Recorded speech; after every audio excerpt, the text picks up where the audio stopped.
Hello and welcome to Business Reporter's Future of Insurance campaign.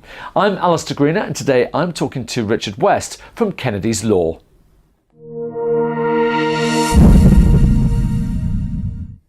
Good morning. Good morning, Alistair. When it comes to the insurance industry, what would you say the biggest challenges today are? Well, from a legal perspective, it's clear to me that insurers have become addicted to their own lawyers. They use them far too much. They use them when they don't need to use them. And that has been peddled by the lawyers themselves. Now, in a broader sense, I think that you can see insurers' challenges in the industry are founded around continually growing awareness of consumer rights in their own policyholders and demands about how technology is delivered to them through their insurers.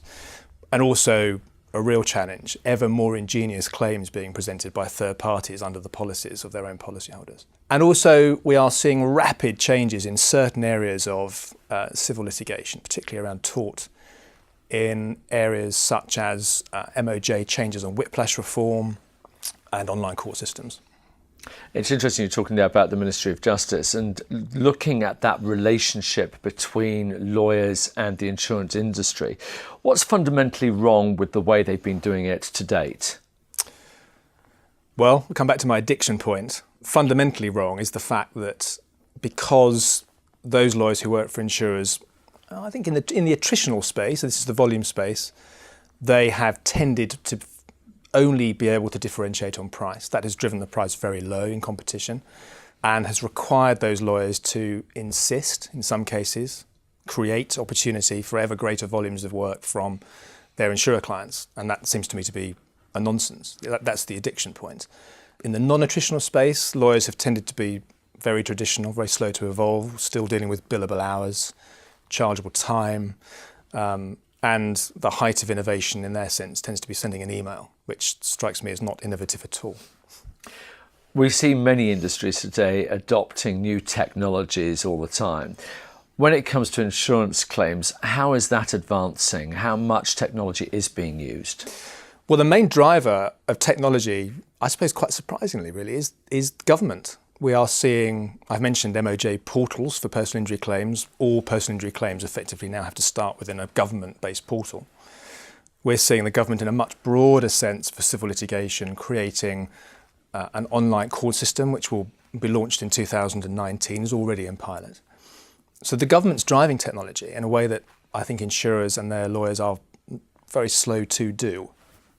And it's interesting when you look at the legal system, it doesn't always look at being a system that's particularly innovative. We don't associate it with being innovative, yet here you're suggesting that that's the way forward. I think lawyers have to evolve and be innovative, but they have to understand what innovation means to start with.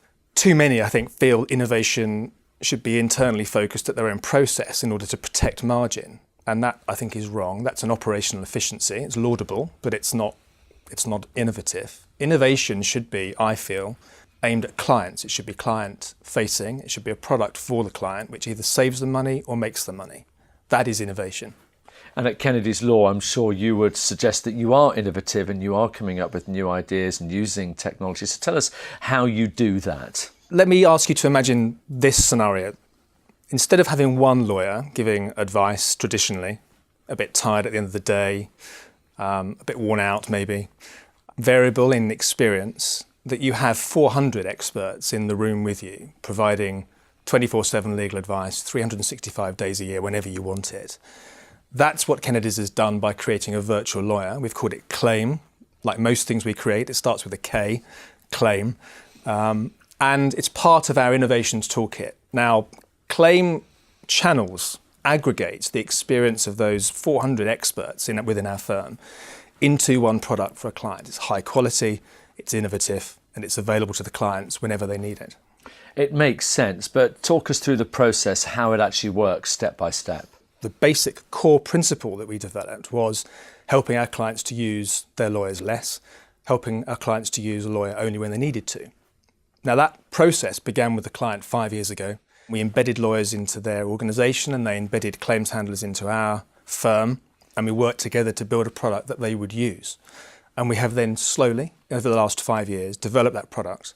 We rolled it into some of the largest UK insurers. We're developing it in Hong Kong, in Sydney, on the east coast of the US. It's a global product. And those insurers are now on version 4. KLAiM 4 is being rolled through. KLAiM 5 is in train already. Some would suggest that this removal of a revenue stream would seem almost counterintuitive. How would you respond to that? If we can save our clients money and reduce their need to use lawyers, so they only use a lawyer when they really need one, they're far happier. We build stronger, deeper relationships with them. We're seen truly to be partnering with them. We generate a revenue stream of our own. This is a different type of revenue, but it's still a good revenue stream for us. Importantly, our clients become more self-sufficient. We've seen that their claims teams feel empowered by us giving them the ability to deal with parts of the litigation process themselves. Again, many would suggest that if you are being really cost effective in your operation, that often alongside that comes service which isn't quite the same as the service you would expect. Again, how would you react to that? I think it's quite the opposite. Quite the opposite. So the traditional legacy model of pile it high, sell it cheap, high volume warehouse somewhere of unqualified lawyers working with one lawyer supervising 60 people, churning workflows through, that creates a substandard product as far as I'm concerned, barely adequate. Now you compare that with, as I've explained, the aggregation of thousands of years of career experience from 400 lawyers into a high quality virtual lawyer. The quality is far higher than the alternative legacy model, far higher. And what about the success? How do you measure that? And for that matter, how can you be sure that you can quantify the return of investment of this?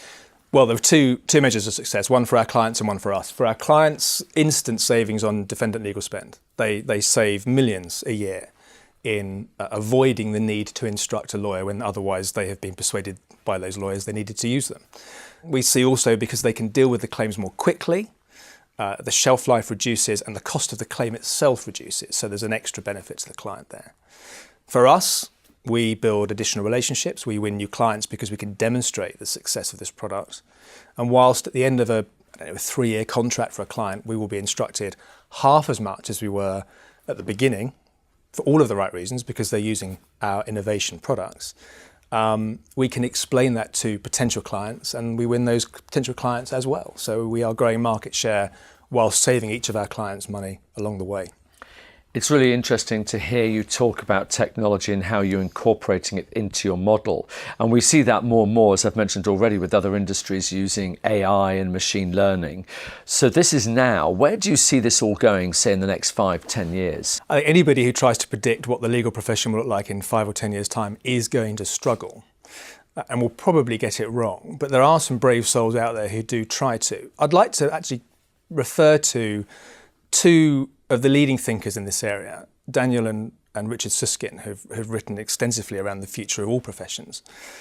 Professionals have, for a long time, been the places that the public will go to in order to gain knowledge and for the experience of those professionals to then apply that knowledge and to provide advice. And that has worked for a long time. But how will lawyers deal with a world in which that knowledge can be accessed all of the time online, on the internet, and when AI and machine learning will very quickly be able to exercise human levels of judgment? That's the big question. I don't have the answer for that. Well, one thing we do know is that machine learning, AI, all of those elements and technology is going to be used more and more. And it's really interesting to see how it's going to be used in the litigation industry and how that then connects with insurance. It's been great finding out more. Richard West from Kennedy's, thank you very much indeed. Thank you very much, Alistair.